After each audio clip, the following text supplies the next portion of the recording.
ওরা যাতে একটু ভালোবাসা দেখি। হ্যাঁ দাদা, এইটা একদম সত্যি কথা বলেছ। আরে নীল বলো, কি খবর বলো? সব কোথায়? সব ঘুমিয়ে গেছে।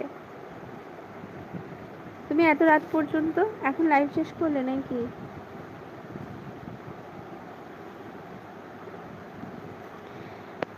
সেটাই তো সঞ্জীব ভাই, ওয়াইটির টাকা দিয়ে কি আরো কি সংসার চলবে বলো?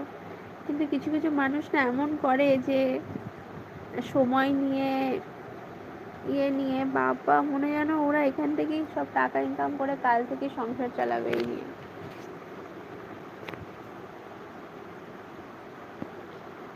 এই ওয়াইটিতে এসে অনেক মানুষ দেখলাম, কত ধরনের মানুষ দেখলাম।